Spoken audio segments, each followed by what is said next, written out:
Bismillahirrahmanirrahim. Assalamualaikum warahmatullahi wabarakatuh.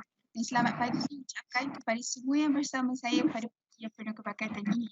Saya Ain Farhani binti Ghazali, selaku pengacara anda bagi sesi webinar hari ini, ingin mengucapkan selamat datang kepada tetamu jemputan dan kepada semua pelajar UIA yang sudi mengikuti program ini.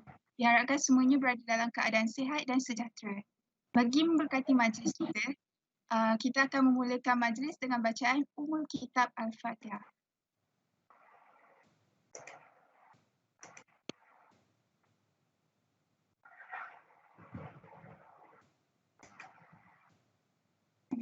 Amin. Hadirin sekalian, majlis dengan segala hormatnya menjemput penceramah kita, Puan Azihan Ahmad, Ketua Unit Bahagian Pemasaran dan Pembangunan Perniagaan dari Suruhanjaya Syarikat Malaysia untuk membuka topik webinar yang bertajuk Prosedur Pendaftaran Perniagaan, Skim Pendaftaran Perniagaan Prihatin. Dipersilakan Puan Azihan.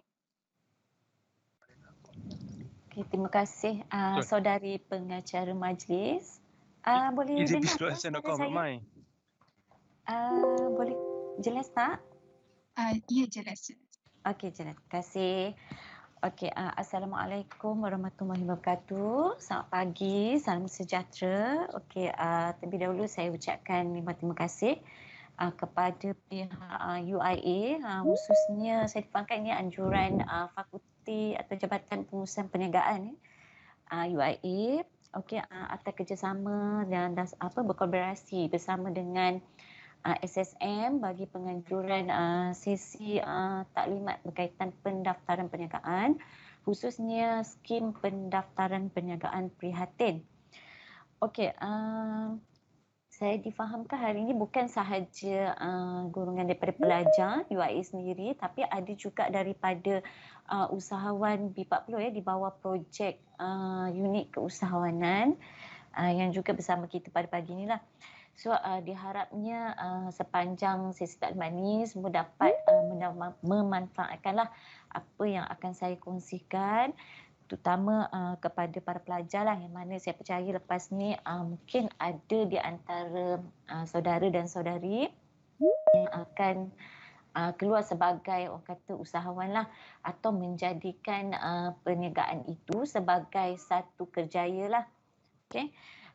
Sebelum tu saya sebenarnya secara peribadi SSM kita bukan sekadar mendaftarkan perniagaan, tapi kita juga memang kita menggalakkan untuk pendaftaran perniagaan, tapi untuk slot hari ini bersama pelajar kita lebih nak para pelajar lebih memahami berkaitan pendaftaran perniagaan itu sendiri. Selain daripada lepas ni kita akan ada di akhir session nanti ada sedikit demo bagaimana membuat pendaftaran atau kaedah pendaftaran, tetapi kita juga SSM juga bertanggungjawab untuk kita kata nak educate untuk bagi awareness kepada pelajar dan juga usahawan di luar sana. Okey, terlebih dahulu saya nak kenalkan dulu diri saya. Seperti mana saudari pengacara tadi pun dah ada maklumkan. Saya Puan Azihan binti Ahmad. Saya merupakan Ketua Unit Pendaftaran Perniagaan, Seksyen Pendaftaran Perniagaan, Bahagian Pemasaran dan Pembangunan Perniagaan, SSM Ibu Pejabat. Tetapi penempatan saya adalah di Pejabat SSM UTC Kuala Lumpur, di bangunan Pudu Central. Okey, sebelum saya terus lagi dengan kita punya topik hari ini, sebenarnya saya hari ini tidak kesorangan. Kita ada juga tim SSM yang bersama dengan saya yang akan assist juga saudara dan saudari sepanjang sesi taklimat pada hari ini. Saya juga bawa juga saya punya pegawai daripada Seksyen Pendaftaran Perniagaan, ada Puan Murni Lawati. Dan juga saya bawa juga untuk bantu saudara-saudari nanti daripada unit pemasaran SSM, Encik Muhammad Zain yang akan bantu juga tuan-puan nanti di akhir session Okey, so saudara-saudari nak belajar mengenai kaedah pendaftaran di akhir session nanti kita akan ada kongsikan sikit Okey, sebelum tu saya juga nak maklumkan nanti sepanjang sesi berlangsung taklimat ini, saudara-saudari boleh juga terus mengekalkan soalan di ruangan chat box, yang mana nanti insya-Allah saya punya pegawai Puan Murni Lawati akan bantu juga untuk menjawab persoalan, mungkin ada kemungkinan atau nak dapat dapatkan lebih pencerahan, boleh saja tagkan di chat box. Nanti saya punya perawat akan bantu juga untuk menjawab di ruangan chat box. Okey, mungkin saya minta saudara Zaim boleh kongsikan slide. Okey, sekejap Okey, see.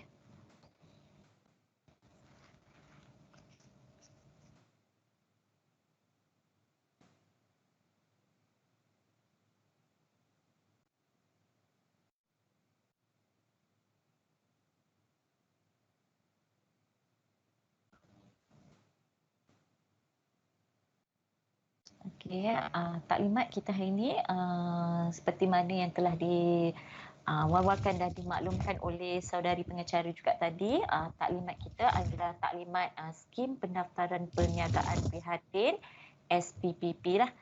Okey, seterusnya. Okey, ini adalah kita punya agenda taklimat hari ini, yang mana apa pengisian atau perkongsian yang saya akan buatlah sepanjang sesi taklimat ini berlangsung. Bermakna bukanlah kita sekadar berkongsi macam saya maklumkan tadi berkaitan dengan SPPP tu, tapi kita juga akan berkongsi sedikit berkenaan SSM tu sendiri, dan juga kita akan sharekan juga satu produk SSM, dan di akhir nanti kita akan ada selain pada Q&A dan juga demo lah. Okey, seterusnya.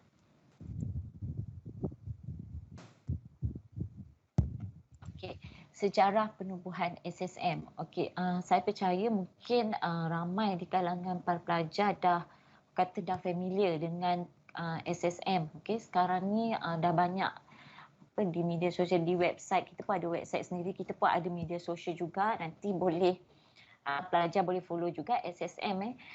Kita, nama penuh kita adalah Suruhanjaya Syarikat Malaysia. Kita ditubuhkan pada 16 April 2002. So sekarang kita dah berusia 19 tahun. Okey, kita sebelum ini SSM ni adalah dua badan yang berbeza. Dulu kita adalah sebuah badan kerajaan lah sebelum 2002, iaitu Pejabat Pendaftar Syarikat dan juga Pejabat Pendaftar Perniagaan, yang mana kita digabungkan, kita membentuk Suruhanjaya Syarikat Malaysia. Okay. Kita adalah, SSM adalah merupakan sebuah badan berkanun di bawah Kementerian Perdagangan Dalam Negeri dan Hal Ehwal Pengguna.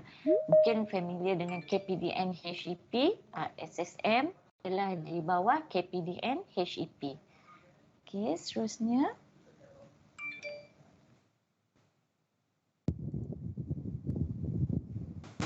Okey, pejabat dan cawangan SSM. Okey, suka saya nak kongsikan di Malaysia ni, daripada Perlis sampai ke Sabah, Sarawak, di Labuan, kita ada cawangan kita di semua negeri dalam Malaysia. Okey, memula daripada kalau nampak ada cawangan di Kanga sampai ke Sabah. Okey, yang kita punya ibu pejabat adalah di KL Central, Menara SSM at Central. Mungkin kalau yang familiar atau pernah nampak, kalau pernah lalu di KL Central, kita ada menara di situ. Itu adalah ibu pejabat bagi SSM lah. Macam tadi saya maklumkan, saya berada di UTC, so UTC Kuala Lumpur lah. Okey, di bangunan Pudu Central. Okey, seterusnya. Okey, fungsi utama SSM. Okey, sebelum kita terus kepada yang ni, saya nak maklumkan. Okey, SSM sebenarnya mungkin di kalangan pelajar juga, mungkin bukan sahaja pelajar, orang luar pun lebih kenal SSM. Mungkin tahu kalau pelajar nak daftar bisnes dengan SSM, nak daftar niaga dengan SSM. Okey, sebenarnya di SSM untuk makluman pelajar dan juga para usahawan, kita sebenarnya bukan sekadar mendaftarkan perniagaan sahaja. Kita juga mendaftarkan syarikat, atau kita kata memperbadankan syarikat, dan juga mendaftarkan perkongsian liability terhad. Bermakna kita ada 3 pendaftaran yang dikawal selia ataupun ditadbir urus oleh SSM lah. Okey, iaitu syarikat, perniagaan dan juga perkongsian liability terhad lah. Okey, selain daripada itu, sebagai badan ataupun pejabat pendaftar, kita kata SSM juga yang adalah badan yang akan membekalkan maklumat korporat dan perniagaan. Maknanya info-info berkaitan dengan perniagaan, maklumat korporat tu maklumat berkaitan syarikat, perniagaan itu juga adalah dikeluarkan, dibekalkan oleh SSM. Selain daripada tu, kita juga selain daripada operasi berkaitan pendaftaran perniagaan, syarikat dan perniagaan, kita juga ada section ataupun bahagian khas berkaitan dengan penguatkuasaan lah, yang ini yang akan kita, kalau kata mudahnya, kalau untuk pemahaman, untuk buat pemeriksaan di premis, untuk buat penguatkuasaan, inspection semua tu, kita juga ada bahagian khas yang mengendalikan penguatkuasaan lah, iaitu kita kata mengawal selia jugalah yang itu. Dan terakhir kita nampak pusat latihan korporat. Okey, di SSM untuk makluman pelajar kita ada akademi latihan yang mana sebagai contoh untuk program kita bersama, bukan bersama UIA saja seperti hari ini, kita juga ada buat program dengan IPT, agensi kerajaan yang lain, di mana kita juga mengendalikan atau kan kita kata menawarkan latihan, taklimat seperti yang kita sedang buat hari inilah. Okey, itu adalah sebenarnya sesi kita hari ini juga adalah kita kata sebahagian daripada fungsi utama di SSM. Okey. Seterusnya,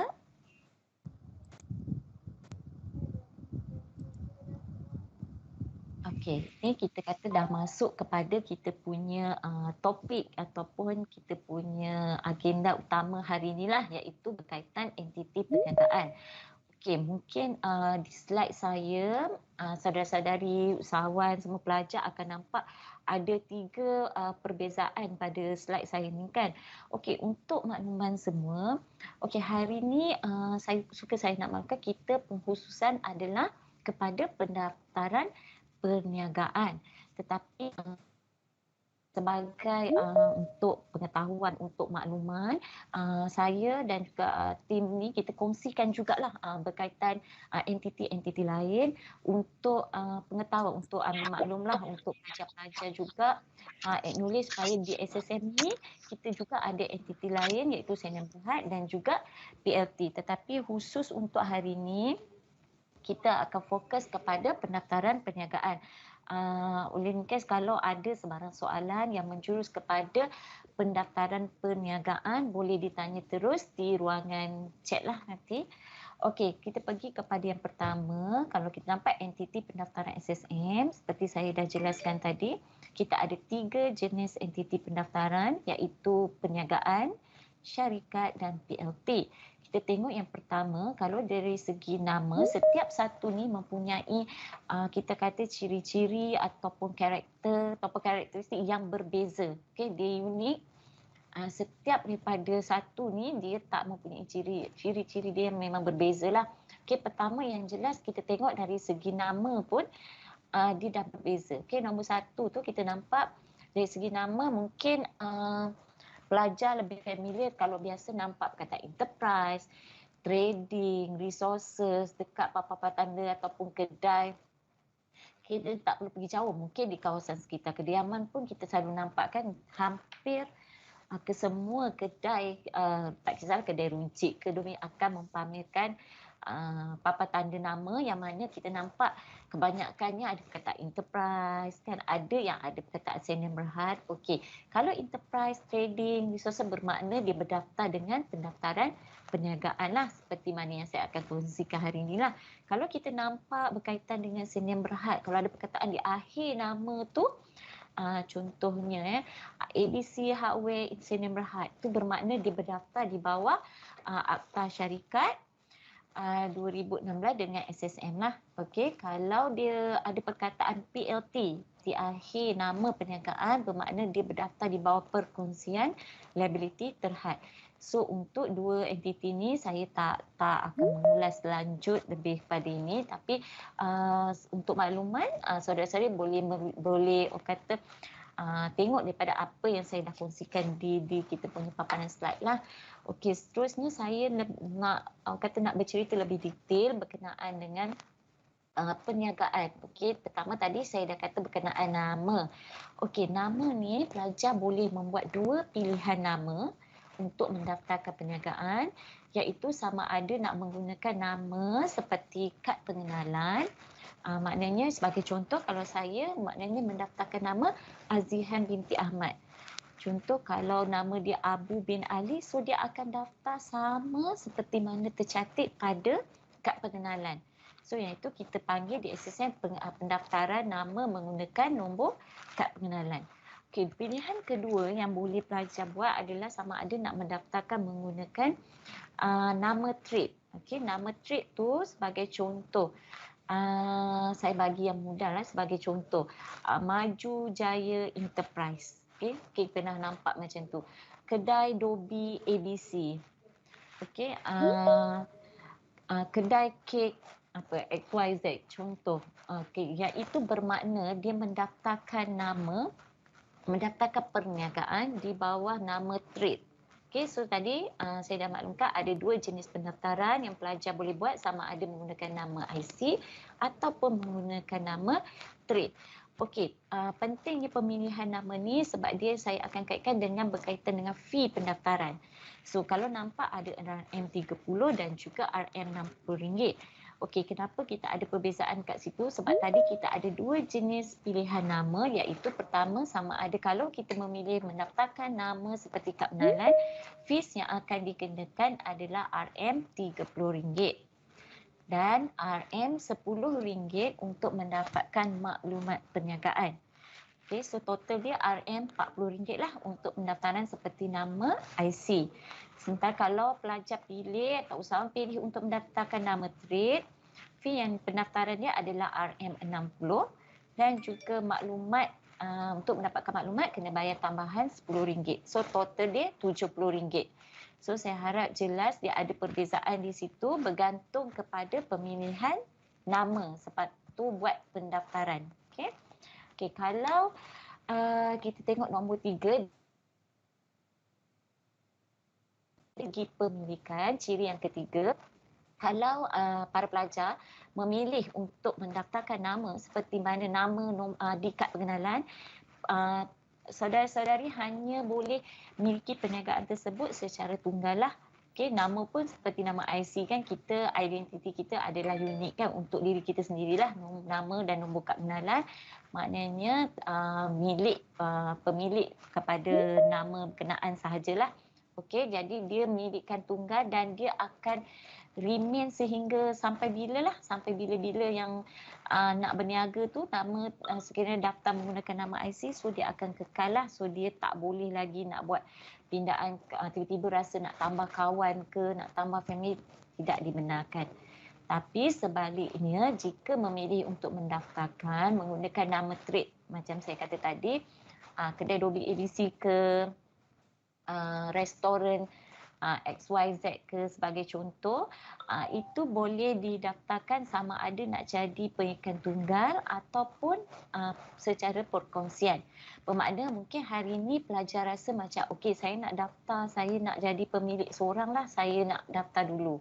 Okey, lepas tu dah lama, mungkin lepas dah tamat pengajian, dah grad, rasa macam nak teruskan dengan perniagaan, kemudian nak tambah family ke, nak tambah adik kawan ke, nak tambah macam-macam, nak tambah partner, kata macam nak kembangkan lagi kan, so nak tambah rakan kongsi, kita benarkan. Maksudnya perkongsian dibenarkan untuk yang mendaftarkan nama perniagaan menggunakan nama trade. Okey, syarat yang tu jelas, kalau daftar guna nama trade, so perniagaan tu boleh jadi sama ada milikkan tunggal ataupun perkongsian. Tetapi jumlah maksimum untuk dalam perniagaan tersebut, ahlinya rakan kongsi ni atau kita sebut partnership tu, partner tu tidak melebihi 20 orang. Maksudnya minimal 2 orang, maksimum 20 orang sahaja dalam satu-satu perniagaan. Tapi mungkin ada pelajar atau usahawan cakap, boleh tak saya nak ada 5 bisnes? Boleh, kita benarkan. Saya nak ada 10 perniagaan, boleh tak? boleh kita benarkan. Ada yang nak berniaga dengan family, kemudian ada pula nak buka lagi, nak berniaga bersama dengan mungkin rakan sama-sama student, mungkin ada lagi nak berketat. Yang tu kita benarkan tapi tidak melebihi 20 orang dalam satu-satu perniagaan. Okey, apa yang lain daripada sebagai usahawan ataupun peniaga lah kita kata, selepas mendaftarkan perniagaan, sebenarnya saudara-saudari nanti bila dah bergelar usahawan atau peniaga juga sebenarnya mempunyai satu lagi tanggungjawab untuk memperbaharui pendaftaran perniagaan. Okey, kita nampak kat situ pematuhan tahunan. Okey, saya ambil contoh bila mendaftarkan perniagaan, sebagai contoh kata esok dan tak mendaftar, kita mendaftarkan perniagaan untuk tempoh contoh 1 tahun bersamaan 12 bulan kan. Okey, sebelum berakhirnya 12 bulan tu, mungkin pada bulan ke-10, bulan ke-11, saudara-saudari boleh, memang perlu memperbaharui pendaftaran perniagaan tersebut. Okey, kalau tak memperbaharui? Okey, sekiranya lewat memperbaharui daripada tarikh tamat pendaftaran yang telah dibuat tu, tuan-puan akan dikenakan denda lewat lah, ataupun kita senang sebut compound lah. Okey, dan sekiranya lewat lagi telah melebihi tempoh 12 bulan daripada tarikh yang dah tamat tu, perniagaan tu secara automatiknya kita kata telah tamat lah. So apa yang perlu dibuat hanyalah perlu kena daftar balik lah, kena back balik, berdaftar semula balik. Okey, kena buat semula pendaftaran baru kerana perniagaan itu dah tak valid. Memang kita kata dah luput dah pernah selepas sebab dah melebihi tempoh 12 bulan daripada tarikh pembaharuan yang boleh dibuat. Sebenarnya macam saya kata tadi, ini yang saya nak kongsikan bukan sekadar kita mendaftarkan perniagaan. Sebenarnya peniaga dan usahawan juga perlu tahu tanggungjawab selepas mendaftarkan perniagaan. Okey, kita tengok yang nombor 6, kelayakan untuk mendaftar. Okey, yang ini paling ramai juga yang tanya. Saya rasa mungkin student pun nak tahu layak ke tidak untuk mendaftar. Okey, yang ini warga negara. Okey, kalau kalian nampak kat sini, warga negara Malaysia. Ini pemegang MyKad lah. Okey. Nombor 2 kita dapat permaustatin tetap. Permaustatin tetap ni di pemegang PR lah. Dia warna merah kalau tak salah saya dia punya kad pengenalan. Dan berusia 18 tahun ke atas. Okey, saya percaya kalau penuntut IPT kebanyakan ni mesti berusia 18 tahun dan ke atas. Okey, 18 tahun maksudnya dah mencapai umur. Okey, kalau kata dia punya tarikh lahir pada bulan 12, pada tahun yang usia dia masuk ke 18 tahun, maknanya dia kena tunggu sehingga sampai birthday dia. Senang, kalau birthday dia bulan 12, tahun tu dia masuk 18 tahun, dia tunggulah sampai birthday dia. Bukan bermakna kalau birthday dia bulan 12 tapi bulan 1 dia dah nak berdaftar dengan SSM, yang itu kita tidak benarkanlah. Maksudnya dia belum mencapai usia 18 tahun dan ke atas. Okey, kalau ni saya nak bagi maklumat tambahan juga sebab tak ada di sini. Okey, sebab kita faham pelajar mungkin daripada pelbagai kan, ada dari negeri lain-lain kan. Okey, pendaftaran perniagaan di bawah Akta Pendaftaran Perniagaan hanyalah terpakai kepada perniagaan yang dijalankan di Semenanjung Malaysia. Okey, Semenanjung Malaysia, kata daripada Perlis sampai ke Johor, utara, selatan, timur dan barat, tengah, semua yang itu terpakai, dan wilayah Persekutuan Labuan sahaja. Okey, so kita nampak kat sini dia hanya terpakai 2, Semenanjung Malaysia dan wilayah Persekutuan Labuan sahaja. Okey, apa terjadi pada Sabah dan Sarawak? Okey, pendaftaran perniagaan di bawah Akta Pendaftaran Perniagaan dengan SSM tidak terpakai di Sabah dan Sarawak. Okey, so kita hanya terpakai bagi alamat perniagaan di Semenanjung Malaysia, Persekutuan Labuan, kerana di Sabah dan Sarawak pendaftaran perniagaan adalah terikat dengan kita kata ordinan ataupun takbir urus oleh PBT di kedua-dua wilayah berkenaan lah, maknanya di Sabah dan juga Sarawak. So dia tak tertaluk kepada Akta SSM yang seperti mana yang saya kongsikan pada hari ini lah. Okey. Yang terakhir kita nampak kat perbezaan ni adalah pendaftaran. Kita nampak ada easybiz.ssm.com.my. Saya percaya mungkin ada yang student dah dah pernah akses, mungkin ada yang familiar, mungkin pernah dengar kita punya portal ni. Okey, pendaftaran perniagaan dengan SSM sekarang lebih mudah secara atas talian, tak perlu langsung hadir ke pejabat SSM. Jangan bimbang, student memang boleh buat di lokasi masing-masing, tak kisah di rumah ke, di hostel ke, kat mana saja boleh buat terus. Hanya perlu melayari portal easybiz.ssm.com.my. Nanti penjelasan lanjut di slide saya seterusnya dengan juga di masa sesi demo lah. Okey, saya sentuh sikit berkenaan dengan entiti syarikat dan PLT kat sini. Okey, kalau kita nampak dari segi yuran ataupun kita kata fee pendaftaran pun untuk Sdn Bhd lebih tinggi kan, 1,000, so costing memang kita kata lebih mahal lah, lebih tinggi. PLT 500. Untuk yang ini tanggungjawab sebagai bisnes, orang kata usahawan yang mendaftarkan perniagaan di bawah Sdn Bhd lebih besar, sebab macam untuk perniagaan tadi, macam saya kata, kalau student pun buat bisnes pun hanya perlu tanggungjawab sepatu hanya perlu renew sahaja secara tahunan, tapi dia berbeza dengan syarikat ni sebabnya perlu setiap tahun kata submit kepada SSM annual return dan juga financial statement lah. Okey, yang mana setiap daripada satu ni dikenakan fees yang berbeza lah. Kalau nampak 150 dan 50, yang ini akan ada incurred cost lain lah sebab tak boleh urus, dia melibatkan setiap usaha syarikat, mungkin pernah dengar, company secretary, involve juga auditors. So dia akan ada incurred cost kat situ lah. Okey, dan juga cuma kita apa saya kata bukanlah kelebihan tetapi ciri yang perbezaan lebih ketara macam untuk pendaftaran perniagaan ini dia lebih kata limit lah kepada warga negara Malaysia dan juga pemerhati tetap saja. Tetapi kalau untuk foreigner atau kita kata warga asing, dia boleh mendaftarkan di bawah Sdn Bhd dan juga PLT. Okey. Secara peribadi atau personally, saya memang kalau orang mungkin ada juga yang usahawan tanya, saya rasa kalau student mungkin lebih prefer kepada pendaftaran perniagaan kan. Tapi kalau orang luar macam saya pun personally akan kita kata cadang atau galakkan pendaftaran perniagaan. Mula dengan pendaftaran perniagaan sebab kos yang lebih rendah, pengurusan yang lebih mudah dan juga tanggungjawab selepas mendaftar ke perniagaan tu kata tak perlu terikat dengan sangat, cuma hanya perlu memperbarui perniagaan. Okay, next.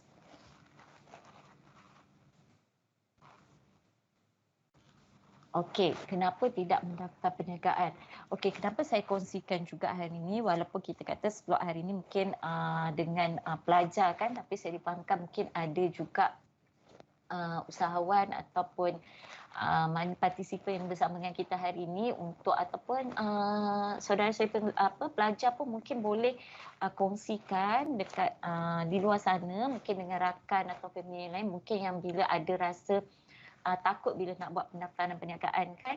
Okey, yang ini adalah hasil responden ataupun kita kata maklumat yang kita terima lah bila SSM kata kelas bila kita tanya kenapa seseorang tu dia menjalankan perniagaan tetapi dia tak mendaftar dengan SSM.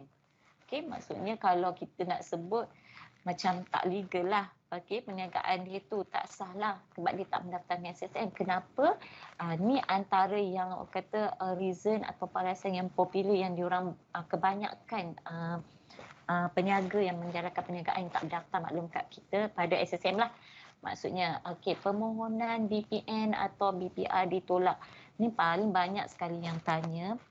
Okey, sebenarnya untuk makluman semua, okey, untuk pelajar juga, okey, BPN dan BPR ini dikawal oleh lembaga hasil dalam negeri. Sebenarnya dia ni diuruskan oleh kementerian dia, MOF lah, Kementerian Keuangan melalui lembaga hasil dalam negeri. So dia adalah tertaluk di luar bidang kuasa SSM.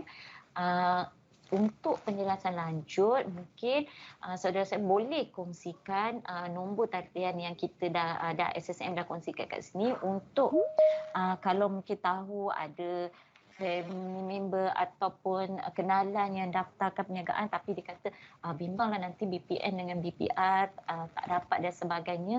So boleh mendapatkan konsultasi atau maklumat lanjut daripada pihak yang berkenaan iaitu LHDM, sebab ini bukanlah bidang kuasa SSM untuk kita kata kita nak memberi maklumat lanjut berkenaan dengan perkara ni lah. Okey, nombor 2 ni sebenarnya dia lebih kurang berkait rapat juga dengan lembaga hasil dalam negeri, takut dikenakan cukai. Okey, sebagai pelajar juga saya nak kata bukanlah educate juga bagi awareness juga sebenarnya untuk sebagai rakyat Malaysia ataupun nanti dah nak bergelar, mungkin ada nak bergelar usahawan atau memilih perniagaan sebagai kerjaya, sebenarnya mendaftarkan perniagaan dan juga membuat taksiran cukai itu adalah dua benda yang berbeza, tetapi kedua-duanya adalah tanggungjawab kepada peniaga itu sendiri. Okey, sebagai peniaga dia sebenarnya bukan sekadar peniaga, sebagai rakyat Malaysia kita juga bertanggungjawab sebenarnya untuk membuat taksiran cukai dengan lembaga hasil dalam negeri.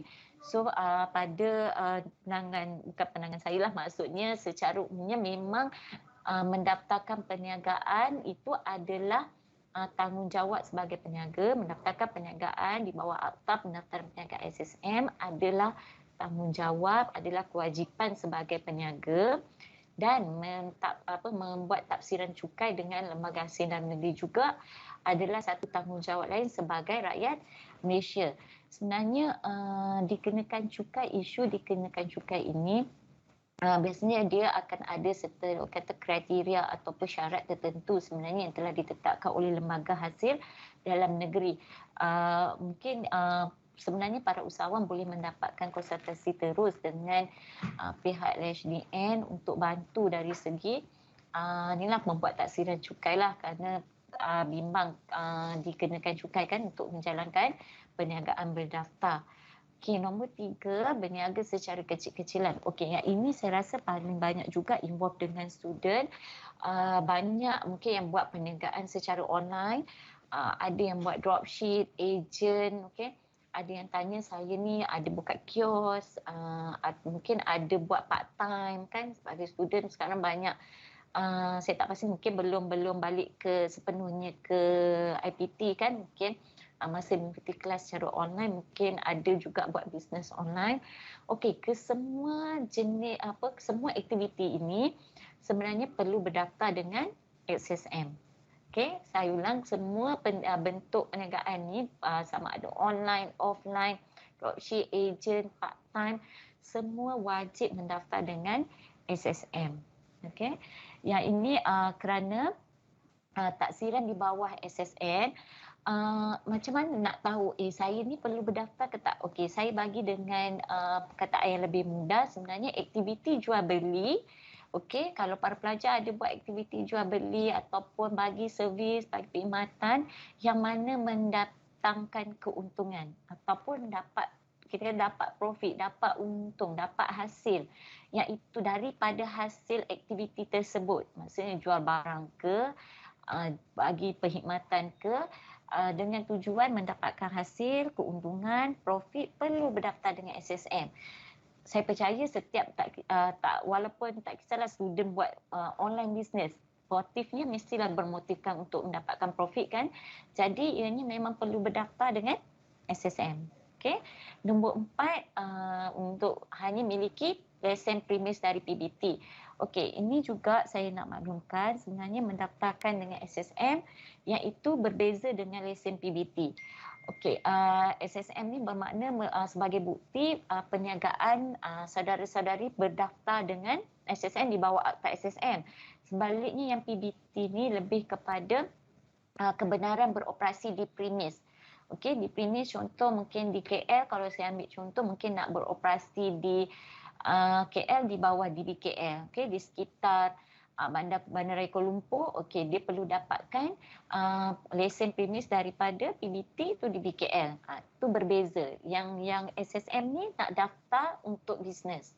Okey, so bila kita SSM ada buat pemeriksaan di premis-premis, contoh saya ambil di sekitar Lembah Kelang ni, So yang lesen untuk premis PBT tu lain, lesen untuk SSM ni kita panggil lesen atau perakuan pendaftaran perniagaan dengan SSM. So yang itu ada perbezaan ya, sebab takut ramai yang confuse, dia kata oh saya dah daftar dah dengan ni, tapi sebenarnya dia tidak berdaftar dengan SSM. So harap yang ini student semua jelas. Mungkin ada yang tak tahu, tak bagaimana ni, mungkin nanti lepas ni saudara-saudara boleh kongsikan lah. Okey, yang nombor 5 wajiban mendaftar. Mungkin benda ni sekarang boleh saya kata tidak berapa relevan lah lagi, kata tak tahu untuk mendaftarkan perniagaan lah atau kewajipan mendaftar dengan SSM. Okey, nombor 6, lokasi pejabat. Okey, dulu memang kita banyak terima kata bukanlah rungutan, mungkin kita banyak terima lah kata saya jauh sebab tu saya tak boleh datang, nak daftar dan sebagainya. Okey, sebelum apa kata tercetusnya pandemik ni, sebenarnya kita di SSM sendiri kita dah implement, kita dah kata mengguna pakai pun pendaftaran secara online mulai 2018 lagi sebenarnya. Sebelum kita dunia dilanda COVID pada 2020, kita dah buat pendaftaran secara online, bermakna peniaga usahawan tak perlu pun datang ke pejabat SSM, hanya buat pendaftaran melalui portal easybiz.ssm.com.my. So setiap hari mungkin student pelajar mungkin kalau ada tak mendaftar, mungkin ada family yang buat perniagaan yang masih belum buat pendaftaran, lepas ni boleh bantu buat pendaftaran, boleh guide untuk buat pendaftaran secara online saja. Maknanya dah maklumkan tak perlu lagi datang ke SSM. Okey. Seterusnya,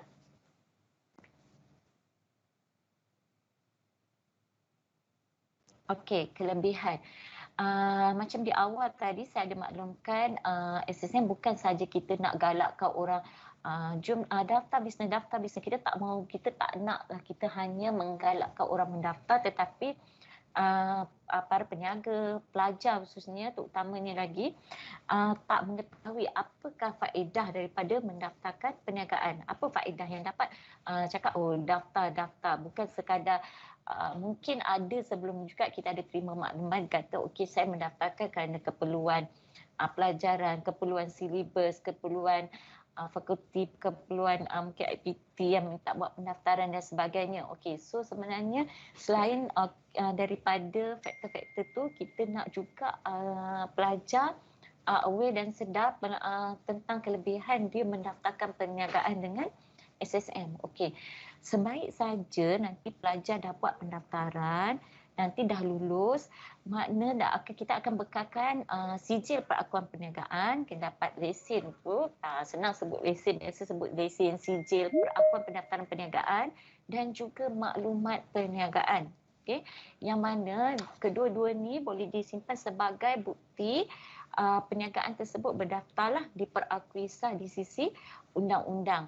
Okey, katalah mungkin ada yang pelajar dah tahun akhir ke, kemudian nak teruskan nak berniaga selepas ni kan. Okey, kalau dah ada pendaftaran dengan SSM, lebih mudah. Mungkin nanti nak berurusan dengan pihak ketiga, nak cuba dapatkan kontrak ke, nak cuba buat kerjasama ke dengan agensi ke, pihak-pihak lain ke. Oh, saya dah buat pendaftaran dengan SSM. So, pihak-pihak ketiga akan lebih yakin untuk berurusan dengan saudara-saudari yang mendaftarkan perniagaan lah. Okey, nombor 2, menikmati pelbagai insentif pinjaman dan latihan. Okey, dalam bukan sekadar dalam situasi yang sekarang ni, sebelum ni pun memang sebenarnya dah banyak insentif dari bukan sekadar bila sebut insentif mungkin ramai fikir insentif berbentuk keuangan saja. Sebenarnya sebagai usahawan atau peniaga juga sebenarnya penting juga dapatkan insentif berbentuk bukan keuangan. Okey, macam latihan, macam untuk mendengar tu lah taklimat, mungkin banyak kursus-kursus percuma, banyak lagi benda-benda yang lain yang akan membantu lagi untuk menjadi peniaga yang berjaya. So untuk terlibat ataupun nak join benda-benda ni atau nak menikmati kita kata insentif ni berbentuk keuangan dan bukan keuangan ni, sebagai contoh agensi-agensi yang ada menawarkan insentif ni, kebanyakan agensi memang memerlukan pendaftaran dengan SSM untuk bagi peluang saudara-saudari usahawan, khususnya usahawan yang baru, saya rasa bukan sekadar nak ada bantuan keuangan, bantuan latihan khusus, semua tu pun penting juga. Okey, kalau dah mendaftar, insya-Allah dapat menikmati semua insentif yang disediakan. Okey, nombor 3, menunjukkan kredibiliti dan komitmen untuk berniaga. Okey, kalau pelajar ni saya percaya generasi muda lagi kebanyakan urusan ataupun pembelian memang buat secara melalui platform online lah, okey, secara atas talian.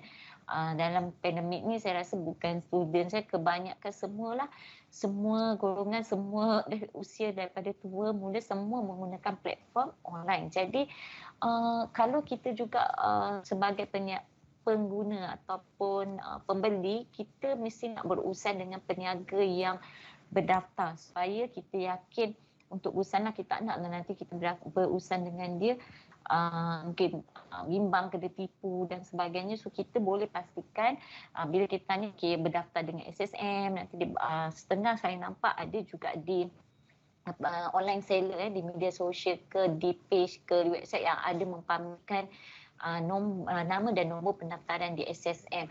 So lebih yakin untuk berurusanlah dengan peniaga yang mendaftarkan perniagaan bersama SSM. Okey, nombor 4, dari segi perumusan keuangan. Okey, sebagai peniaga, saya harap semua kita mendoakan semoga semua jadi peniaga atau usahawan yang berjaya lah. Okey, nak berjaya tu kena jadi juga usahawan yang bijak lah. Okey, macam mana tu?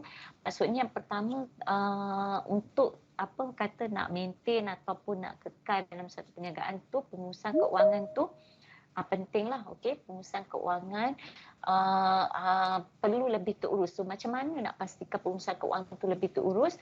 Okey, sekiranya nanti pelajar dah buat pendaftaran, akan dapat nama dan CJ Pak Kod Pendaftaran dan Maklumat, sebagai contoh Maju Jaya Enterprise. So boleh pendaftarkan akaun khas bagi perniagaan tersebut menggunakan nama yang telah didaftarkan dengan SSM.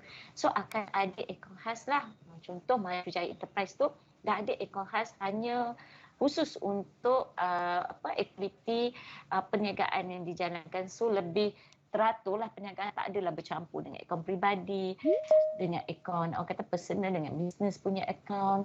Dan yang ni paling penting sebenarnya, okey, kalau kita berurusan dengan online seller juga, biasakan kita kata okey, boleh bagi maklumat nombor akaun tak, kita nak transfer dan sebagainya.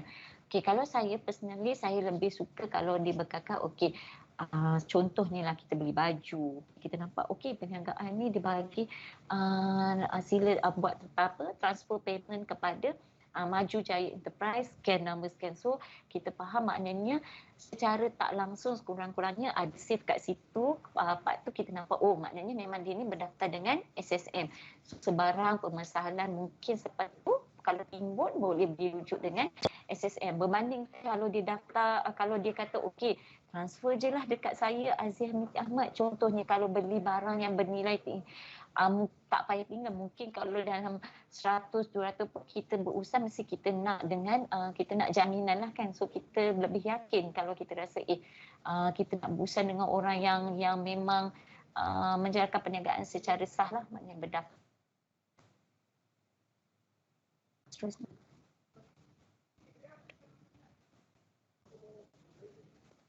Okey, yang ini yang kita baru masuk kepada kita punya topik yang memang saya nak highlightkan dan nak galakkan, nak ajak bersama, kalau boleh semua yang bersama kita pada pagi ni, ada berapa puluh orang ni bersama ni, untuk bersama-sama buat pendaftaran di bawah skim pendaftaran perniagaan prihatin. Okey, kalau nampak kat sini dia kata membantu golongan usahawan B40 dan juga pelajar IPT. Okey, sekarang yang bersama saya ni, okeylah, dan kriteria pertama dia akan ada nanti di slide saya seterusnya, dia akan ada syarat-syarat yang lebih detail lah untuk saudara-saudari pelajar untuk kata join ataupun daftar bisnes di bawah SPPP ni. Okey, tapi secara umumnya okey, nampak okey pelajar UIA yang bersama kita hari ni, okey pelajar IPT, Okey, belajar sepenuh masa. Yang ni saya tekankan muat pengajian mesti sepenuh masa ya. Dan juga kita nampak ada perkataan secara percuma. Okey, tadi kalau perasan dekat slide awal saya tu saya ada cakap bayar RM30 lah, RM60 lah, maklumat RM10. Semua tu tak perlu. Tak payah FOC. Cuma perlu daftar sahaja. Buat pendaftaran, terus dapat maklumat dan juga sijil perakon pendaftaran. Dan SPPP ni dia untuk pendaftaran perniagaan bagi tempoh 1 tahun sahaja secara percuma. So maknanya lepas tu nanti bila dah tamat, sebelum tamat, sebaiknya sebelum tamat lah. Okey, macam saya kata tadi bulan ke-9, bulan ke-10, bulan ke-11, sebelum tamat para pelajar boleh membuat pembaharuan lah. Okey, pembaharuan untuk perniagaan yang didaftarkan di bawah SPPP ni. So SPPP ni kita bagi free untuk tempoh 12 bulan ataupun setahun sahaja. Okey, next. Okey, ini kita nampak okey, apa yang SSM tawarkan, okey fee pendaftaran. Okey, apa yang percuma, inilah yang percuma. Percuma fee pendaftaran. Jadi tak perlu buat apa-apa, hanya masuk kepada website kita, buat pendaftaran online, dapat selepas lulus, dapat sijil, dapat maklumat, itu sahaja. Tak perlu keluarkan sebarang kos, tak perlu buat apa-apa bayaran pun. Okey. Next. Okey, apa yang SSM tawarkan? Yang ini harap dapat dengar dengan jelas lah detail sebab kita bimbang ada juga permohonan yang kita terima dari pelajar yang mana kita terpaksa tolak, kita terpaksa curi kerana tidak memenuhi kriteria yang ditetapkan di bawah SPPP. Okey, saya kongsikan kedua-dua. Dia adalah, kita kata tadi dia memang terpakai untuk dua kumpulan atau dua golongan iaitu kumpulan usahawan B40 dan juga pelajar IPT sepenuh masa. Okey, kita tengok dulu kepada usahawan B40. Okey, dia syarat pertama tu dia sama sahaja. Warga negara Malaysia, penduduk tetap, berusia. Itu dia ciri yang sama seperti mana pendaftaran yang perlu buat bayaran. Okey, ciri yang pertama tu sama. Dia perbezaan daripada ciri yang kedua dan ketiga. Okey, kalau usahawan B40, dia perlulah, dia adalah mesti pastikan diri dia tu penerima BPN dan juga BPR. Okey, BPN 2.0 dan BPR. Nanti di slide saya seterusnya boleh tengok contoh dokumen ataupun lampiran yang perlu dilampirkan lah. Kenapa kita kata penerima bantuan ni? Sebab nanti di masa buat pendaftaran tu kita perlukan supporting dokumen ni. Okay? Kita kata dokumen sokongan ni perlu dimasukkan di dalam sistem kita lah untuk kita proses. Okay, nombor 3. Tiada rekod entiti perniagaan. Yang ini yang paling banyak juga kita curi. Sebab apa? Okey, untuk makluman, contohnya individu tu okey betul, dia memenuhilah warga negara, berusia 18 ke atas, dia penerima BPR. Tapi bila kita cek, oh sebenarnya dia masih ada perniagaan lain yang masih aktif dalam rekod SSM, dalam pangkalan data SSM. Bila kita masukkan nombor ICD, oh dia dah ada 2 yang masih aktif, 1 yang masih aktif. So secara tidak langsung dia memang tidak layak mendaftarkan di bawah SPPP. Okay? Sebab kita punya syarat, kita dah kata tiada rekod entiti perniagaan yang masih aktif di SSM. Okey, jom kita tengok untuk pelajar. Okey, untuk pelajar lah, saya rasa kebanyakan yang peserta pada hari ini daripada kumpulan pelajar. Okey, pelajar ni saya sentuh terus kepada nombor 2 juga. Okey, pengajian belajar secara sepenuh masa. So sepenuh masa maksudnya full time student lah. Kita faham student kan dia macam-macam. PJJ lah, dia ada apa lagi ya, pengajian separuh masa pun kalau tak salah saya ada. Dia banyak mod-mod pengajian yang berbeza kan. So yang untuk di bawah SPPP ni kita khusus untuk pengajian sepenuh masa. Okay, saya ulang, pengajian sepenuh masa. Sebab ada juga yang datang, okay, dia kata saya memang dia dah bekerja tapi dia juga adalah part time student, so nak apply untuk SPPP. So kita maklumkan dia tidak layak lah, okay, sebabnya dia adalah part time student. Okay, yang pasti pelajar dalam negara, maksudnya tak kisahlah IPTA ke IPTS ke, tapi dalam Malaysia. Okay, jangan pula nanti ada pula adik-beradik saya belajar dekat Australia lah, nak suruh apply lah, dia pelajar sepenuh masa. Okey, ini terpakai untuk pengajian sepenuh masa di IPT dalam negara. Okey, ciri yang terakhir tu tiada record entiti yang masih aktif tu sebenarnya sama. Ada juga pelajar yang memang kita kata pelajar mesti tak ada daftar bisnes. Ada juga banyak juga kes yang kita terima sebenarnya pelajar pun ada dah banyak perniagaan yang aktif. Mungkin dia tak berniaga secara berseorangan ataupun tunggal, dia pernah menjadi partner kepada ahli keluarga dia. Kebanyakannya macam tu, mungkin berniaga dengan ibu, mungkin family business, dan dia nama dia pun ada sebagai salah seorang rakan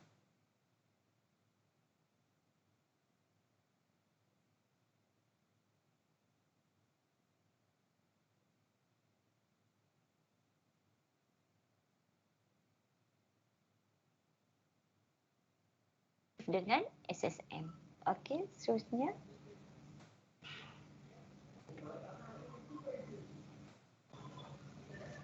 Okey, seterusnya slide. Okey, yang ni saya tunjukkan contoh lah. Okey, surat pengesahan pelajar. Okey, yang ni boleh mohon daripada IPT masing-masing lah. Kalau daripada UIA hari ni boleh mohon daripada pihak UIA lah.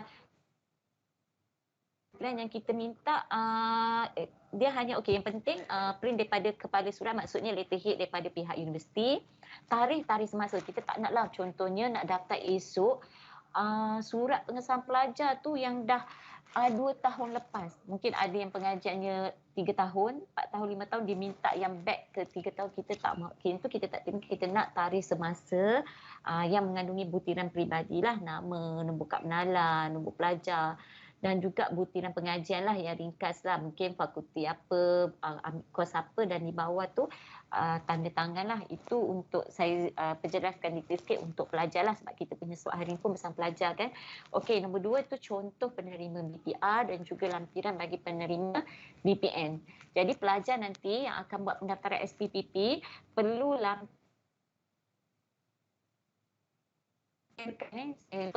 lampirkan surat pengesahan pelajar IPT. Kebanyakan kita cek semua dah layak, dah okey, tapi tak lampirkan pula dokumen ni. So kena curi lah. So permohonan tak dapat diluluskan secara terus lah.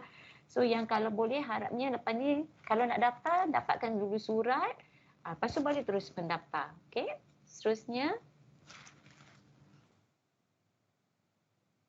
Okey, permohonan SPPP boleh dibuat di easybiz.ssm.com.my. Okey, ni adalah portal pendaftaran perniagaan secara atas talian. Portal EasyBiz online ni adalah portal khas untuk pendaftaran perniagaan lah, okey, dengan SSM. Saya nak galakkan pelajar, faham pelajar kalau nak search kita memang mudah lagi, kita pakai dekat Google kan, terus je okey masuk terus nak search, okey kata nak cari EasyBiz, search EasyBiz. Tapi untuk yang pendaftaran perniagaan ni suka saya nak galakkan masuklah melalui website SSM, www.ssm.com.my. Nanti akan ada quick link dan boleh tekan pada EasyBiz, akan ada perkataan EasyBiz. So dia akan bawa kepada pautan easybiz.ssm.com.my. So mengurangkan risiko para pelajar dan juga usahawan untuk membuat pendaftaran. Sebenarnya nak daftar percuma, dah tersalah, dah termasuk kepada fake account yang sekarang kan. Saya rasa student pun memang aware benda-benda yang online kan macam-macam. So untuk tu saya memang minta sangat pelajar masuklah kepada website kita yang betul dan buat pendaftaran yang betul di pada EasyBiz, portal ni easybiz.ssm.com.my. Okey, seterusnya. Okey, yang ni tata cara. Okey, mungkin pelajar boleh ambil masa sekejap untuk scan yang ni. Ni nanti di bahagian demo, di hujung session nanti slot demo pun akan ada tunjuk sikit. Tapi kalau untuk reference, mudah nak reference boleh tengok pada ni lah, kod QR tata cara pendaftaran perniagaan SPPP lah. Okey, seterusnya. Okey, ini berkaitan dengan pendaftaran perniagaan di bawah SPPT. Okay, kita dah selesai. Ini adalah saya nak kongsikan juga satu produk di bawah pendaftaran perniagaan lah, iaitu kod QR Biztrust. Okey, ini kita punya logo lah untuk kod QR Biztrust. Ni dia punya kod QR dia. Okey, nanti kita tengok apa produk ni seterusnya. Okey, kod QR SSM Biztrust ni jangan bimbang, pelajar akan dapat, bukan pelajar, sesiapa yang mendaftar ke perniagaan SSM melalui portal EasyPay akan dapat secara percuma. Okey, nanti bila buat pendaftaran akan ada kata akaun pengguna sendiri. Di dalam portal pengguna, akaun pengguna tu kita akan ada attach benda ni, kod QR SSM Biztrust dengan syarat pendaftaran perniagaan mesti berstatus lulus dulu. Dah approve, barulah benda ni akan ada dalam akaun pengguna saudara-saudari masing-masing. Okey, dia ni kita beri sebulan percuma. Okey, daftar perniagaan percuma, dapat maklumat percuma, dapat kod QR percuma. Okey, saya rasa ni sangat berguna terutamanya untuk student terutama yang banyak buat perniagaan online kan. So boleh tampal dekat website, boleh tampal dekat portal, dekat page, dekat Insta, pelbagai. Okey, boleh tampal kod QR ni yang mana dia berfungsi sebagai semakan maklumat entiti perniagaan lah. Okey, kita tengok dia punya faedah dia.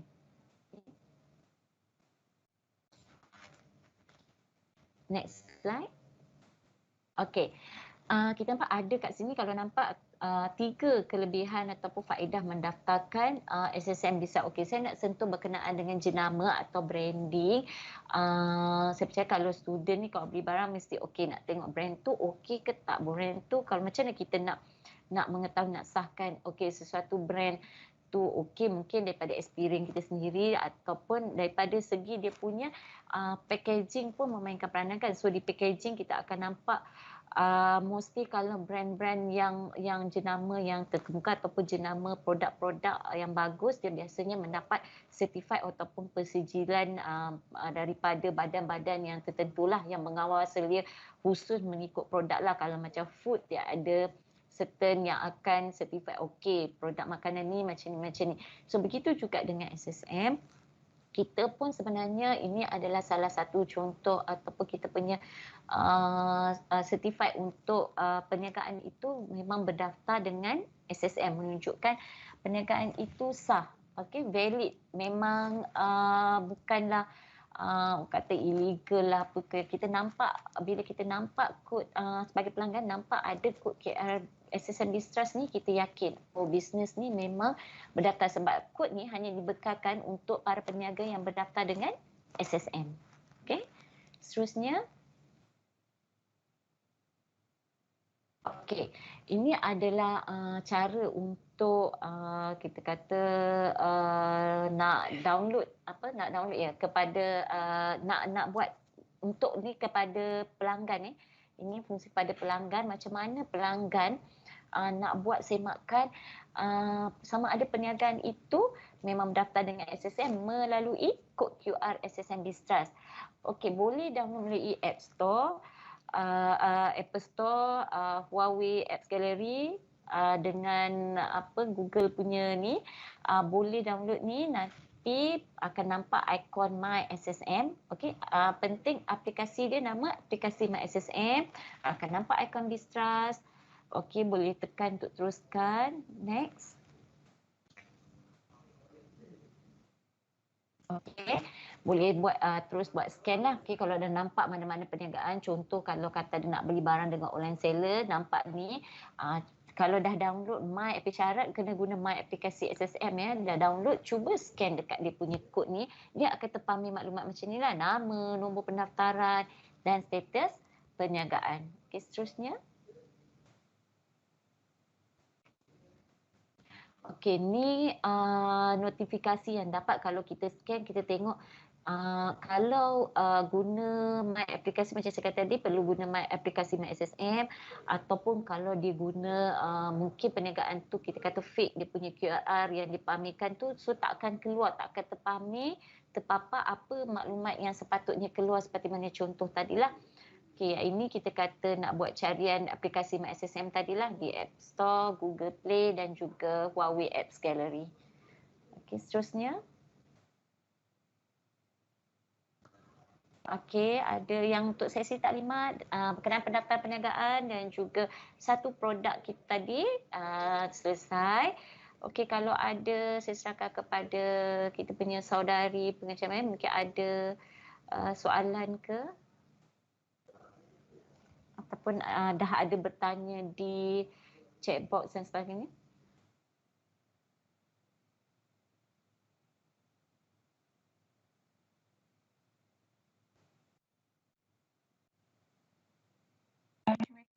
Zihan atas pendedahan berkaitan SSM dan penjelasan sebentar tadi.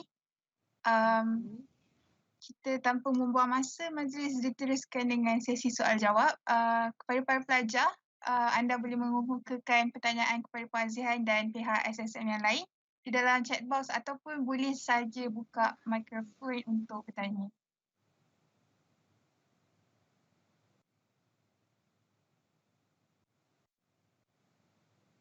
Sebelum tu saya nak maklumkan selepas ni kita ada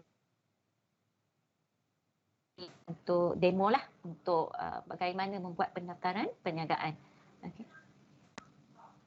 Assalamualaikum. Salam. Saya Farah.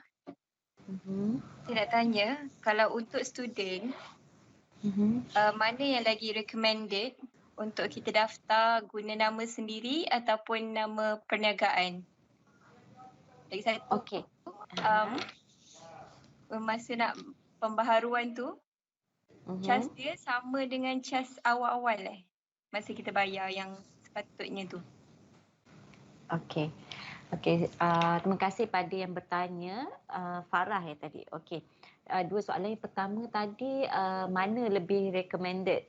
Okey, sebenarnya saya kata tadi kedua-duanya kita kata tu dua-dua tu optional lah.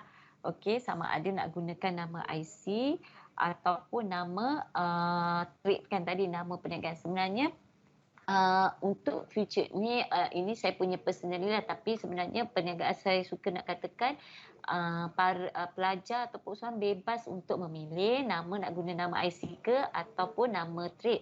Cumanya mungkin nampak dari segi kelebihan sedikit sekiranya mendaftarkan nama trade.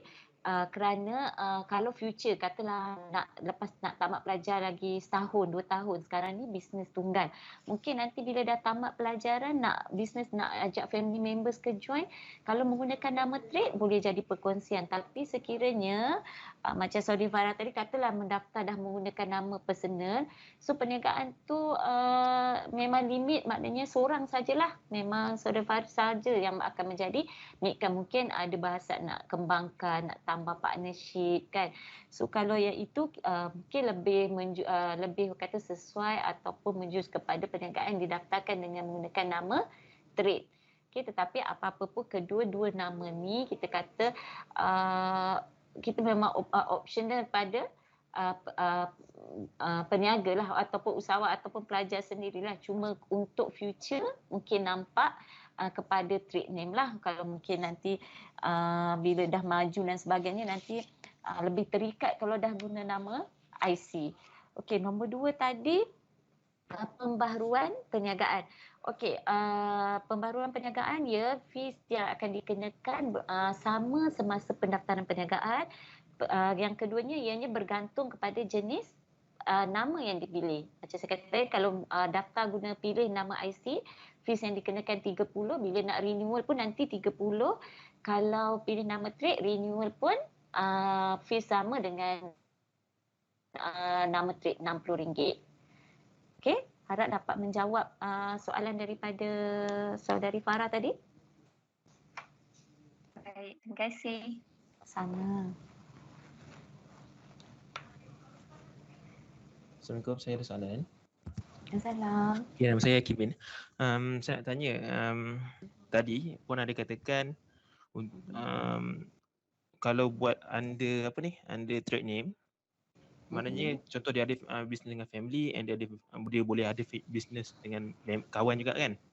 Ya, betul. Saya nak tanya kalau dari segi type of business tu, contohnya dia sebelum ni ada business baju and dia nak buat business makan, boleh ke guna nama yang sama, nama trade yang sama lah, dia tak payah tukar, ataupun dari segi servis ke kena tukar, so saya nak tahu benda tu lah. Faham ke? Maksudnya nak menggunakan nama yang sama tapi berdaftar dengan individu yang lain. Betul soalan tu? Sebenarnya saya nak fokus kat type tu lah, sebab sebelum ni contoh dia business type dia adalah jual baju. Tapi sebabkan type baju dengan makanan adalah beza kan. Dia boleh sama je. Okey. Saya mungkin saya boleh terangkan sikit. Okey, sekiranya nak mendaftarkan jenis perniagaan yang bertanya tadi apa Hakimah. Okey, jenis perniagaan maksudnya nak campur-campur jenis perniagaan makanan, pakaian ke macam tu kan? Ya, betul. Okey, dalam satu nama pendaftaran perniagaan kan. Okey, ini boleh pergi kepada katalah memilih untuk mendaftar di bawah trade name sebagai contoh. Pemilihan nama tu perlulah atau lebih mudah kita kata pakai general name sahaja yang mana dia tidak menjurus kepada mana-mana bidang. Janganlah mendaftarkan perniagaan yang berbunyi macam kata catering, bakeries. Kalau macam tu bila nak buat penambahan bidang yang lain, contoh tadi kata nak berniaga pakaian pula, so dah tak boleh masuk pada tu. So untuk for the sake kita kata untuk mendaftarkan perniagaan tu kita mungkin fikir future nak ubah bidang pula, hari ni pakaian, makanan, nanti nak dobi pula, transport, pilihlah nama trade yang mana boleh merangkumi semua jenis perniagaan. Itulah saya bagi contoh mudah tadi, contoh Maju Jaya Enterprise yang tidak menjurus kepada mana-mana bidang perniagaan. Okey. Menjawab ke saudara Hakimin? Ya, menjawab. Okey, terima kasih. Okay.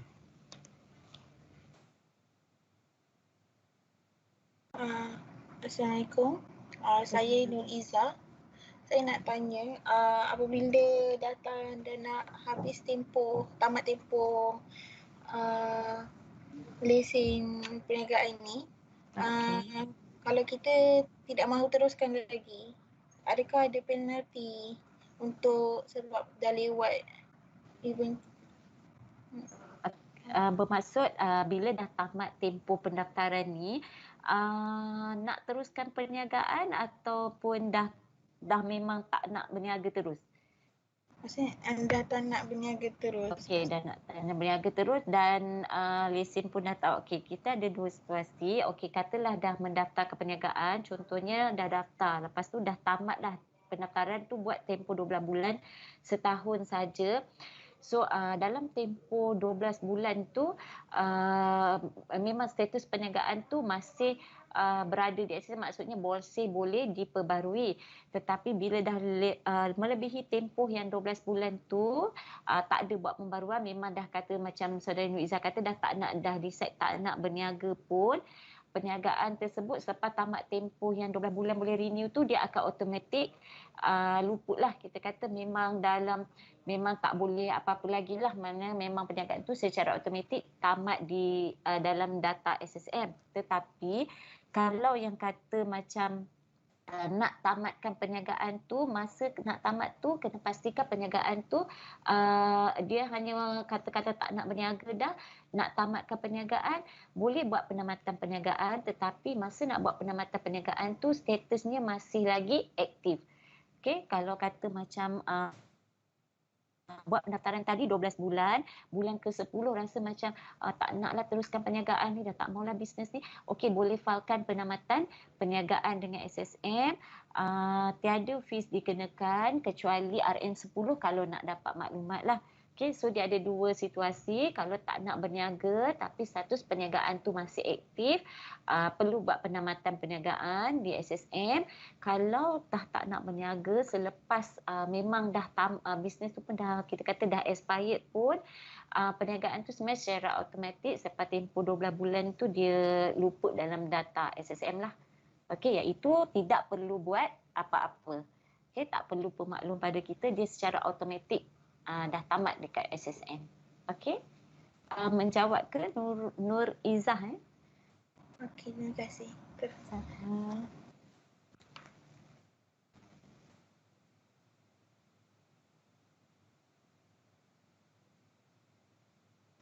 Ada soalan lagi ke sebelum ke sesi demo?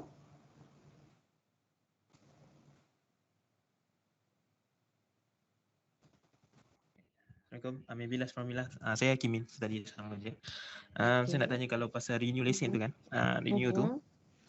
Contohnya dia supposedly renew setiap bulan September lah, tapi untuk tahun ni tiba-tiba dia lambat. Contohnya memang tak ada, kerajaan tak ada umum apa-apa, tapi dia lambat, dia renew bulan 12. Ada kena denda ke?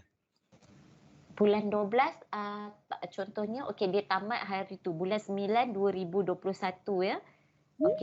Renew pada Disember 2021. Ni mengambil kira dalam situasi normal bukan ada insentif dan sebagainya, akan dikenakan denda lewat memperbaharui lah. Akan kita kata mudahnya kita sebut compound lah. Compound ni dia ambil kira setiap 30 hari tu dia akan berjalan lah. Maksudnya baking kita delay sebulan ke 2 bulan, 2 bulan ke 3 bulan. Memang dia akan bertambah setiap daripada masa ke semasa. Sebab tu kita kata kita galakkan 2 bulan atau 3 bulan sebelum tu seeloknya perbaharuilah perniagaan, lesen perniagaan. Okey. Menjawab ke saudara Hakimi? Menjawab. Terima kasih. Sama.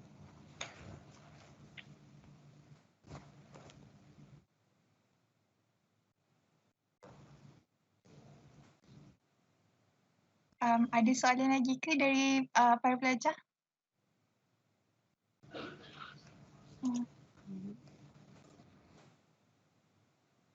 Okey, kalau tak ada soalan lagi, majlis akan disambung dengan demonstrasi dari Puan Azihan dan pihak SSM. Silakan.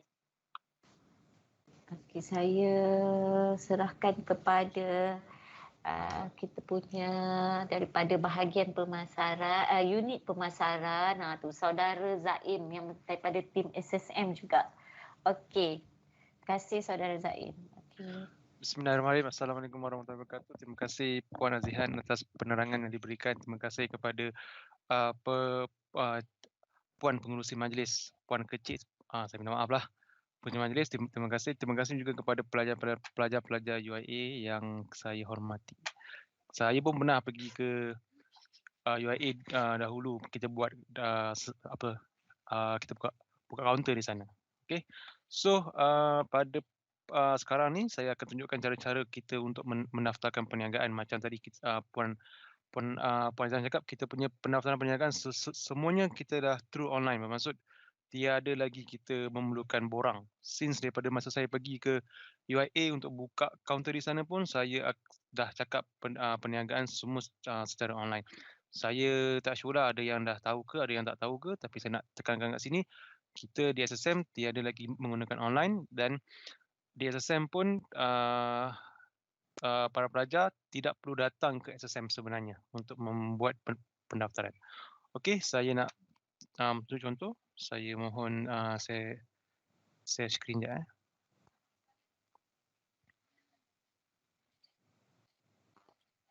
Okey. Okey. Cara-cara untuk kita mendaftarkan perniagaan secara online yang pertama sekali, maafkan saya, kita kena pergi ke laman web SSM, iaitu ssm.com.my. Pergi saja ke laman web SSM, dia akan tertera macam ini. Ini adalah laman web SSM yang cakap yang rasmi lah. So scroll di bawah dan jumpa perkataan quick links dan tekan EasyBiz. Bila tekan EasyBiz, dia akan pop up ke satu lagi page macam ini, dan kita klik pada link yang diberikan, iaitu inilah easybiz.ssm.com.my. So apabila dah pergi ke easybiz.ssm.com.my, perkara yang pertama yang puan-puan dan tuan-tuan para pelajar yang perlu dapatkan adalah kena sign up ID dulu. Maksud kalau sesiapa yang belum ada ID lagi kan, kena sign up dulu untuk menggunakan kita punya perkhidmatan EasyBiz online. So macam mana kita nak sign up ID? Senang saja, tekan yang hijau ni, perkataan sign up ni. So dia akan tertera macam ni lah. Macam ni kan. Tekan yang hijau ni, dia akan keluar sign up dan terus masukkan nombor IC dan juga nama penuh, nama mengikut IC lah. Okay. Itu tekan je perkataan register tu. Selepas itu Dia akan keluar macam ni. Perkataan yang pertama, sila isikan semua maklumat yang bertanda star. Bermaksud kolam yang pertama iaitu username. Apa username ni kena isi nickname. Ada juga orang yang public ataupun yang di luar sana dia tersalah anggap apa username ni adalah nama bisnes. Belum lagi. Yang ini adalah nickname untuk kita nak login ke dalam business online tu. Contoh saya letak Zaim 12 contoh kan, Zaim 12 macam tu. Okey. Lepas tu password mesti kena ada satu huruf besar, satu huruf kecil dan juga nombor. Dan lepas tu email yang aktif tuan-tuan, sebab kita segala-galanya kita akan blast through email yang tuan-tuan berikan. Ada juga yang dah masukkan email, tiba-tiba dia nak tukar email. Bila nak tukar email dia payah sikit lah. Dia kena pergi ke office kita lah untuk kita nak tukarkan email dia tak boleh buat online. Email kena pergi office. Okay. So saya syorkan masukkan email yang betul-betul aktif. Okay. Selepas itu terus isikan semua maklumat yang diberikan ni, isikan semua scroll di bawah, lepas tu klik ni dan tekan save. Apabila tekan save, kita akan hantar notifikasi di email yang tuan-tuan dan puan-puan sertakan tadilah. So kena masuk kat situ. Okey. Bila dah dapat email, terus saja sign in, tapi kenalah masukkan apa username dengan password yang tuan-tuan dan puan create tadi. Akan masukkan username dan password yang tuan-tuan create tadi, masukkan kod yang diberikan dan tekan sign in. Apabila tekan sign in, kita pergi ke yang nombor 2 ni. Kena klik user profile dan pilih user verification request. Bermaksud macam ini. Kalau dulu sebelum kita PKP boleh sign up, tetapi selepas sign up kena pergi ke office. Bermaksud selepas sign up dalam tempoh 2 minggu, kena pergi ke office untuk kita thumbprintkan jari-jari tuan-tuan dan puan-puan. Kita thumbprintkan jari untuk membuktikan itu adalah tuan-tuan dan puan-puan. Tetapi kita dah menambah baik disebabkan MCO, office pun kita tak buka. Dulu masa fasa 1-2 kan, kita tak buka office. So kita buat macam ni. Tak perlu lagi thumbprint, tapi macam mana kita nak make sure yang itu adalah pemohon yang sebenarnya. So kita kena buat macam ni. Yang pertama, kita kena lampirkan 3 perkara ini. Yang pertama adalah salinan kad pengenalan depan dan belakang. Yang kedua, gambar yang jelas dengan pemohon memegang kad pengenalan di paras leher di ruangan upload selfie, bermaksud kena selfie bersama IC. Yang ketiga, kemukakan salah satu dokumen rasmi seperti lesen memandu, pasport, sijil lahir, bil utility atau dokumen rasmi. Yang paling banyak orang buat, dia orang masukkan lesen memandu. So 3 perkara itu tuan-tuan dan puan kena upload dalam kita punya sistem. Yang pertama, upload my card. Scan my card, upload dalam sistem lah. Lepas tu ambil gambar selfie, upload dalam sistem. Dan juga ambil gambar lesen memandu, upload dalam sistem dan tekan submit. Apabila tekan submit, kita pergi ke nombor 6 ni, permohonan yang diterima akan diproses. Sila pastikan semua dokumen yang dilampirkan mencukupi dan jelas untuk semakan dan kelulusan. Kenapa kita cakap macam tu? Sebab kita tahu nanti mesti ada orang yang salah hantar. So kita dah siap-siap tulis cara menjawab query. Query dia kebanyakan orang salah masuk tempat. Maksud dia ada yang tempat ruangan selfie dia masukkan ruangan lesen memandu, silap. Ada juga yang selfie dia tak clear. Dia selfie dengan dia IC dia tak clear, maksud dia IC dia blur kan. Kita tak boleh, kita nak kena clear semua. So kita dah sertakan cara untuk menjawab query. Kalau kena query lah, kalau tak kena query okey lah. Kalau kena query, kena jawab query. Okey. Lepas tu kita ambil lah semua dah okey kan. Kita ambil selfie, dah sign up, dah upload IC, dah upload selfie, dah upload aplikasi malu, dah okey ni, semua dah okey. Barulah tuan-tuan dan puan boleh sign in ke dalam kita punya laman web. Contoh, kita anggap yang saya dah buat semua dah. Saya dah sign up, saya dah semua dah saya dah buatkan, dah settle, barulah saya boleh sign in. So saya nak sign in, saya punya account EasyBiz SSN. Masukkan YJ, tekan je sign in. So apabila sign in, dia akan keluar macam ini. Ini adalah pop-up ataupun muka hadapan lah yang betul-betul yang tulen lah ini cara untuk mendaftar, dan saya suka menggalakkan tuan-tuan dan puan-puan download segala yang kita berikan manual yang ada kat sini lah. Kita ada step-step untuk cara untuk mendaftarkan perniagaan, semua ada kat sini . So macam mana kita nak mendaftarkan perniagaan? Senang saja, pergi dekat My Business Service, tekan New Business.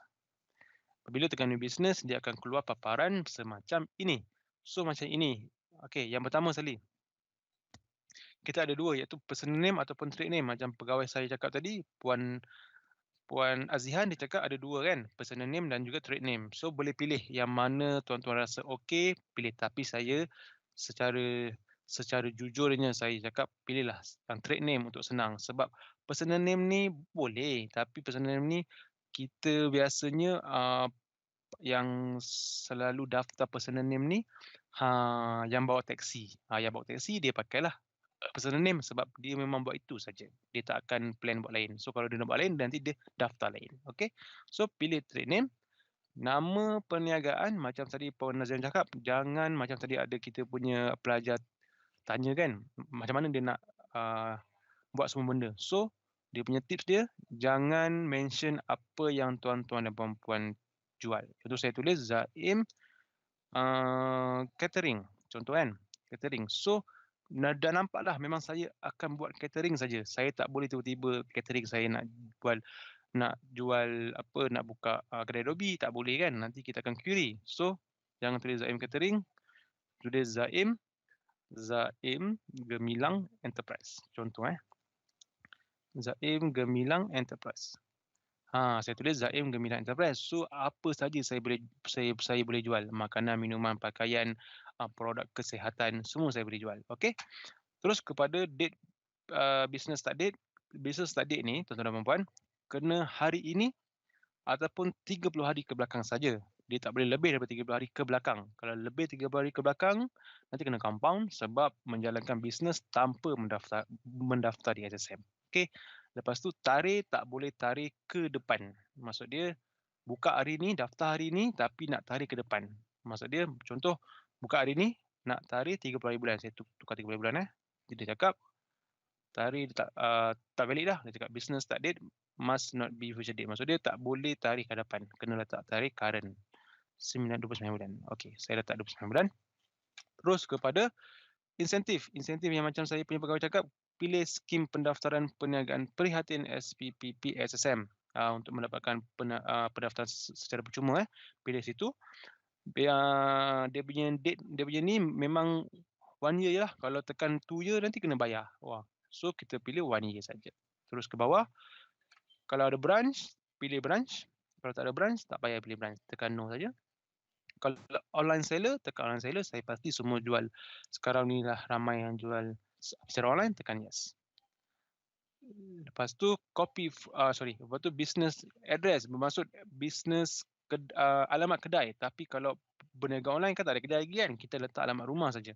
Sebagai contoh saya letak alamat rumah Taman.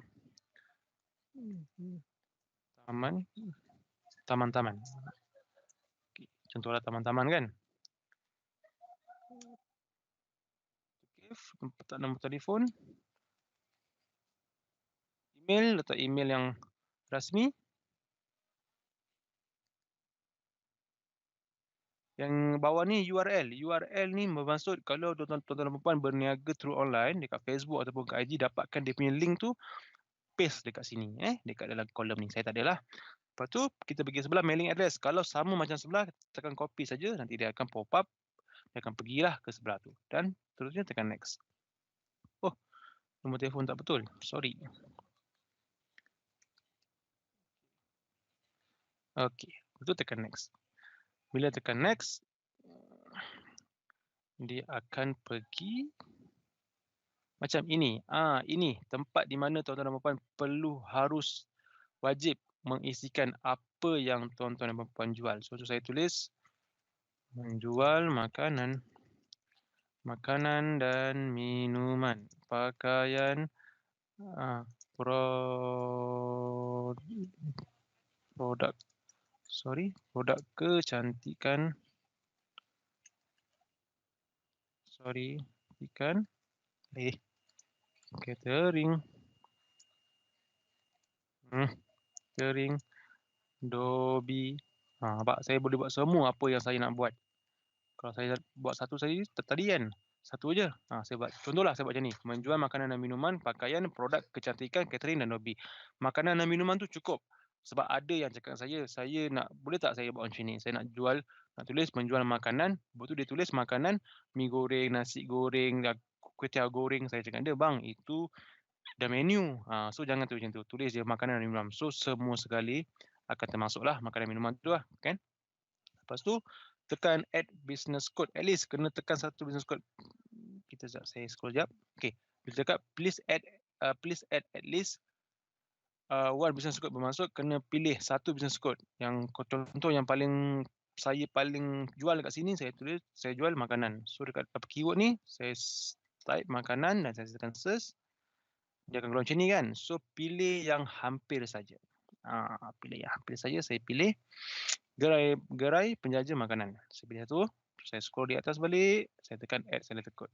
So dia akan pergi kat bawah yang nombor 2 ni. Sebab yang business code ni adalah untuk kegunaan SSM. Kita tahulah di Malaysia ini berapa ramai yang orang jual makanan, berapa ramai yang orang jual pakaian. So nanti yang tertera di sijil tuan-tuan, yang tertera di tuan-tuan punya sijil nanti adalah apa yang tuan-tuan dan puan type. So yang menjual makanan minuman ni lah yang tertera dekat sijil apa saya nanti. Okay. Lepas tu tekan next. Bila tekan next. Macam ni. Okay. Tekan next balik. Okay. Ini adalah page yang last kali. Saya dah check. Zaim Gemilang Enterprise. Betul. Skim pendaftaran perniagaan, okey, nampak saya tidak perlu membayar apa-apa. Total amount RM000. Tetapi kita bagi kepada 2 kategori, iaitu yang pertama kategori usaha kumpulan B40, kena ada bukti pengesahan penerima BPN 2.0 atas nama sendiri. Yang nombor 2 adalah kategori golongan IPT sepenuh masa. So macam tuan-tuan puan lah daripada UIA kan, so dapatkan surat pengesahan. Surat pengesahan bukan surat tawaran, surat pengesahan yang paling latest dapatkan di pihak UIA, dapatkan dia punya bukti, simpan dalam PC ke laptop kan. Lepas tu mesti dalam format PDF, choose file dan tekan upload. Okey, itu saja kita nak. Nanti kita akan buat cakap semak silang, kita akan check betul ke pelajar ini pelajar UIA, betul ke dia ni sepenuh masa semua. So bila okey, terus je tekan submit for verification. Macam saya tak boleh lah sebab saya ni sebagai demo saja kan. So saya tak boleh tekan. So apabila nanti tuan-tuan dan puan tekan, dia akan terus cakap okey, sekarang kita tengah semak tuan-tuan dan puan punya pendaftaran. So macam mana kita nak semak kita punya cara-cara kita punya permohonan itu macam mana saya semak? Senang saja. Pergi kat My Business Service, pergi dekat list new business.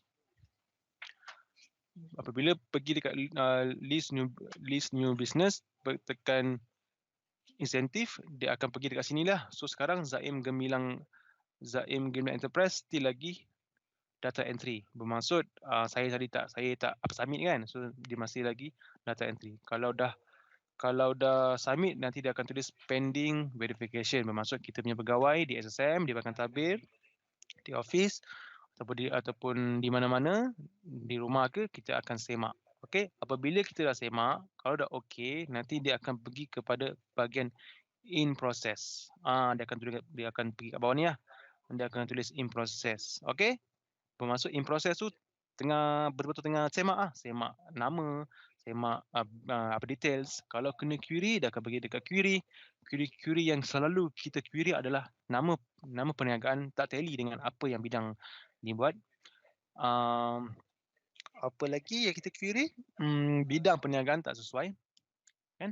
Kita query. So apabila kita query, kena jawab query. Ada juga kita punya pelanggan-pelanggan di luar sana, bila dia dah daftar dengan kita SSM, dia daftar, dia diam je. Lepas tu dia cakap, kenapa kita survey business tak ni lagi? Rupanya bila saya check, kena query. So tuan-tuan dan puan kena selalu update, kena selalu masuk untuk tahu query ke approve. Okay, kalau approve dia akan pergi kepada approve kat sini. So approve lah. So nanti macam mana kita nak download kita punya sijil, saya boleh tekan home. Kat sini ada cara-cara untuk kita download kita punya sijil. Tekan download ni tuan-tuan dan puan, nanti kita akan tunjukkan step how to download dengan how to jawab query kita. Okay, macam tu je lah kita punya apa demo sebenarnya. Dia agak susah ke agak senang? Bagi saya senang lah sebab saya selalu buat kan, tapi saya mengharapkan tuan-tuan dan puan yang belajar di UIA pun mestilah faham dengan menggunakan kita punya sistem. So saya rasa saya punya demo tadi saya rasa dah lengkap. Saya balik kepada kita punya pengacara majlis. Terima kasih. Okey, terima kasih Encik Zaid.